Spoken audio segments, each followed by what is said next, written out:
What is going on, everyone? Yu-Gi-Oh here, and we are back with another video. Today we will be exploring a brand new 1.5 card combo that features our favorite ascot-wearing boy, Prufinesse the Tactical Trapper. If you have been following the channel for a while, you may remember that I had a discussion video on Prufinesse's utility to generate easy Synchro 9 plays by banishing a Sword Soul Trap. And although there was a lot to like about that tech choice, it felt that it didn't manufacture enough advantage on its own. Now, however, with the rise of more powerful and generically splashable engines and boss monsters, we are able to create an extremely powerful board that can create 2 to 3 Omni Negates, incredible resource management, and several layered interaction points. At the time of this recording, we know that new MIKANKO support is coming, although the details of said support are unclear, and the physical cards themselves may not be released until the end of this year or into the next year. So for the time being, I wanted to challenge myself to see what we can do with the card pool available to us.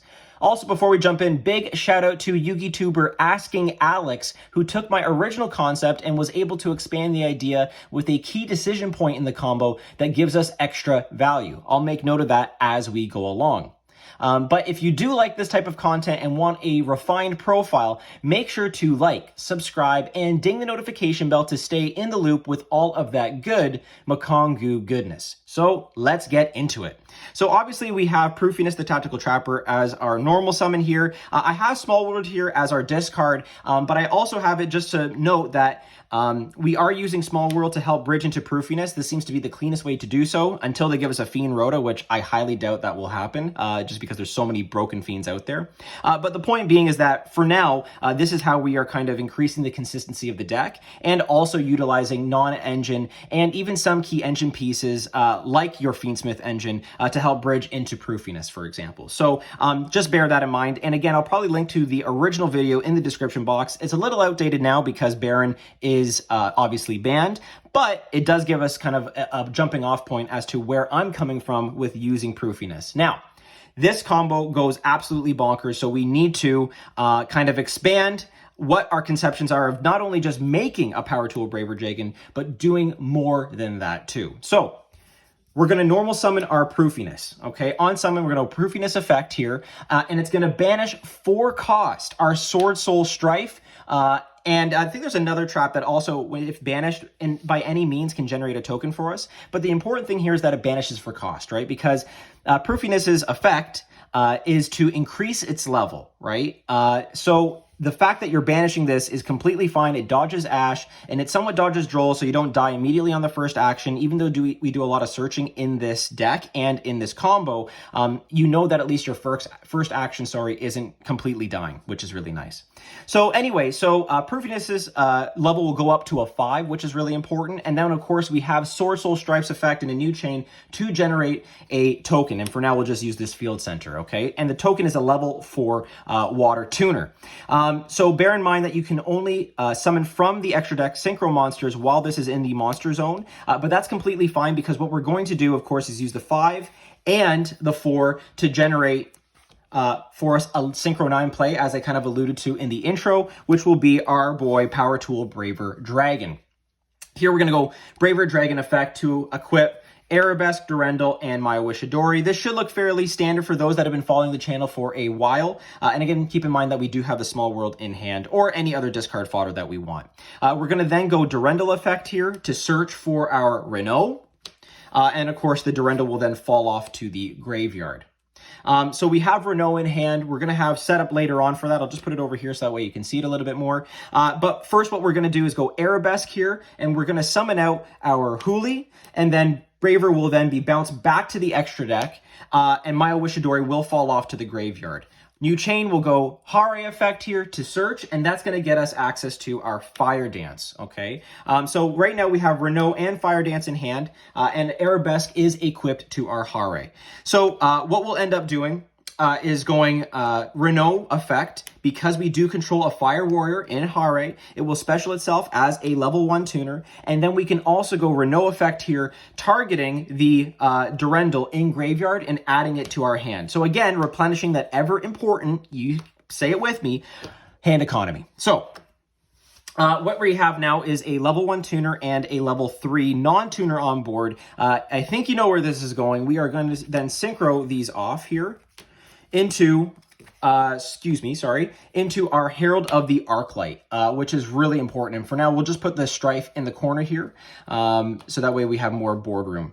So, of course, we have an Omni-Negate here. Now, if you do have extension options at this point, you can keep the Herald here.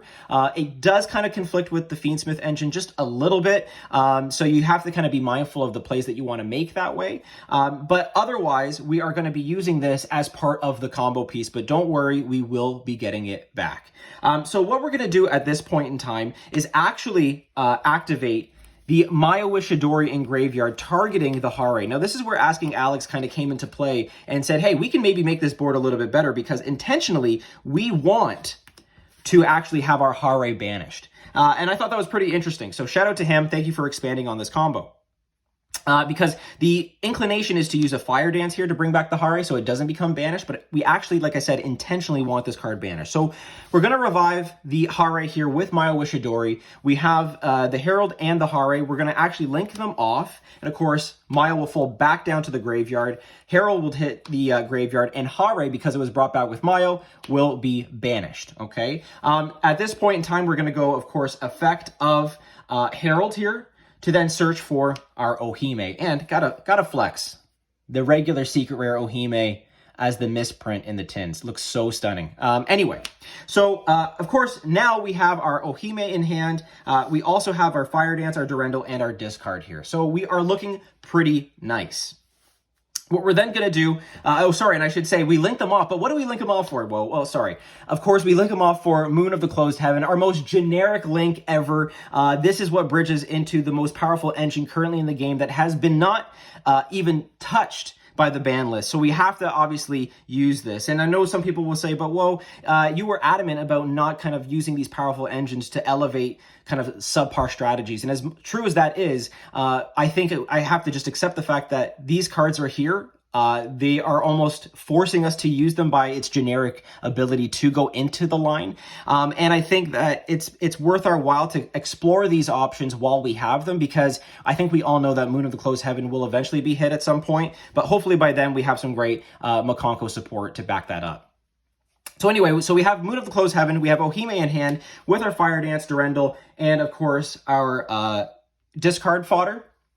And then what we're going to do is typical Fiendsmith stuff. We're going to link this off, go into our Requiem here, Requiem effect here, tribute it for cost, bring out the Lacrima. Lacrima effect, we're going to send to the graveyard our Engraver. And then at this point, we're going to go Engraver effect here, shuffling back the Closed Moon into our extra deck. This is going to then special itself out. And then, of course, we are going to link for these two into our sequence, okay? So we have sequence on board here, at which point in time we'll activate sequence's effect, shuffling back Engraver, Lacrima, and Requiem. These will get shuffled back into the deck, and then, of course, this will allow us to fusion summon into our Desiree. And so, again, sorry for the light there, but it is the Desiree over in the corner here. Okay, so now what we want to do is kind of make use of this sequence, and kind of add extra value to our end board. So we're going to go Ohime effect here. We are going to search for our Ceremony and then pitch a card. I'm going to actually just pitch the Small World in this case, just because we can. But again, note that we have the Durendal as well that you can also use. At which point in time, we'll then activate Ceremony to special out our Ohime. And then Ceremony will hit the graveyard, of course. And this is sort of something that you can do or not do. It's totally up to you. But what I like to do is go Ohime effect here, targeting the Arabesque in our graveyard and equipping it to the Desiree. And the reason why we're doing that is so that way Desiree cannot be destroyed by card effects, which can be fairly relevant in a grindy game or with the use of multiple breakers coming into the format. So just something to keep in mind. I like to get extra value that way off of the card by, again, being able to equip it to the Desiree before we link off the Ohime. And like I said, we're going to link the Ohime and the sequence into our Promethean Princess, okay? So at this point in time, we'll go sequence effect in graveyard, targeting the Desiree. It becomes equipped. So Desiree cannot be targeted with sequence. It's a negate 2 on board, non-target, and of course, it can't be destroyed by card effects because of Arabesque, which is really nice. Now, of course, you know that with Promethean Princess, we are locked into fire.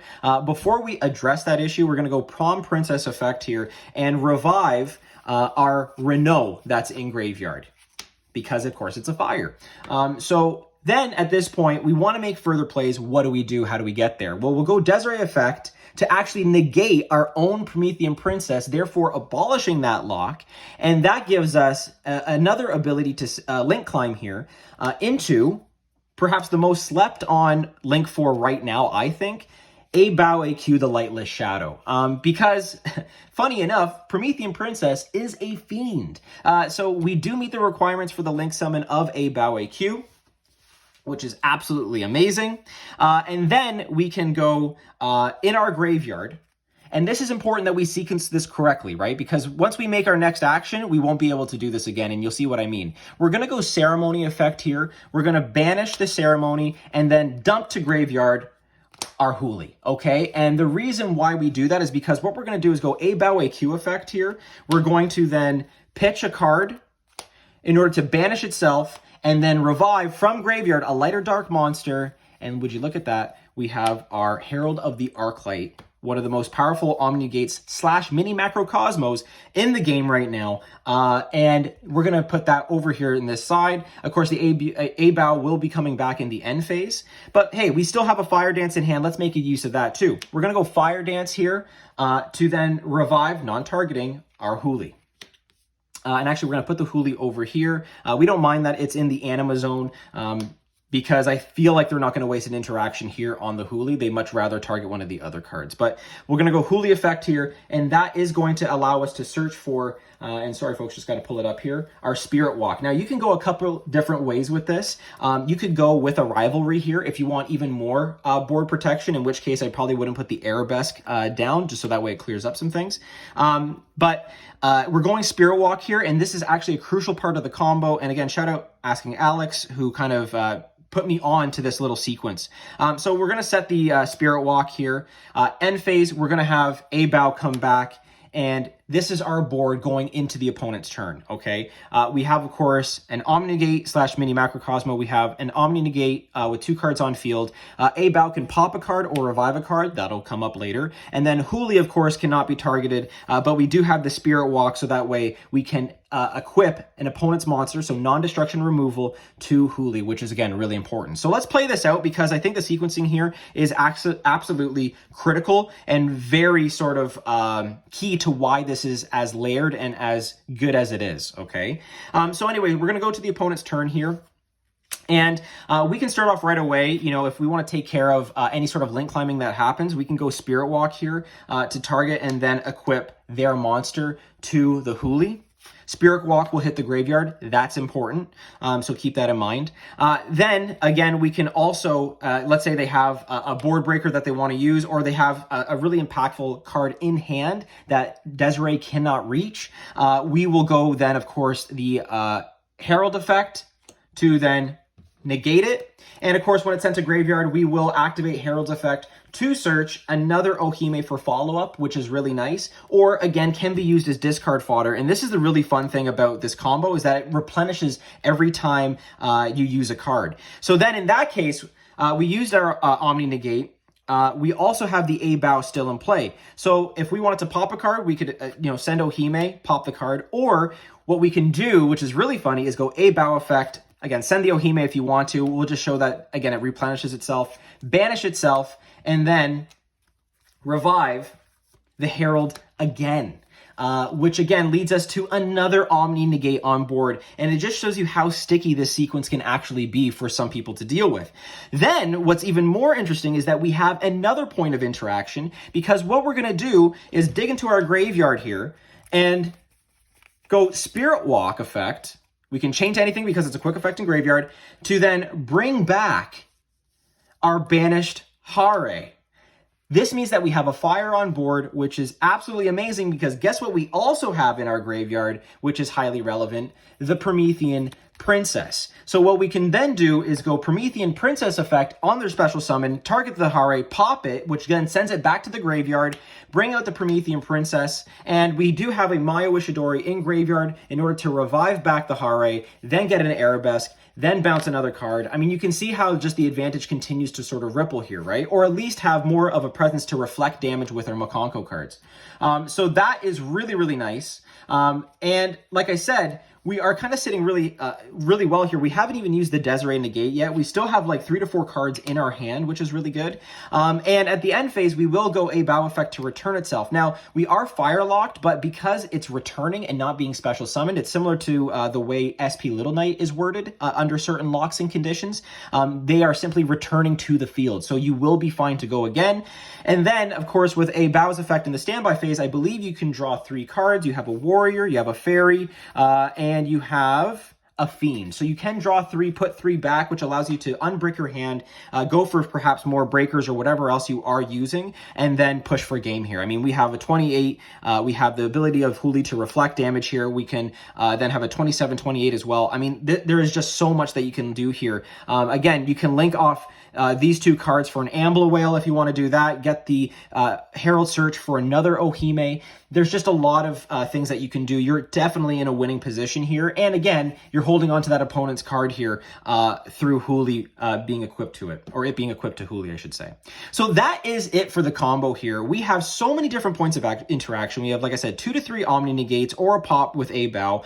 We have a pop with Promethean Princess. We have a non-target equip, or sorry, a targeting equip, my bad, with Huli. And then again, a little Floodgate as well to just make things even harder for the opponent to kind of interact with us. So that is it for this combo. Again, if you like this stuff, please make sure to like and subscribe.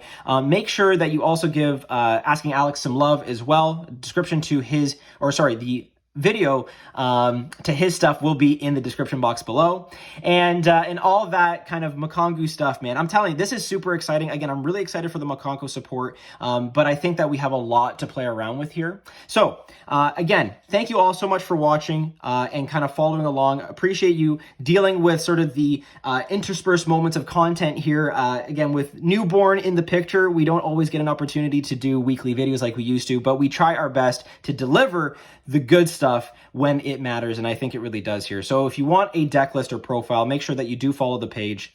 Keep it locked here. This is Yu-Gi-Oh! Playing with the Proof, signing out.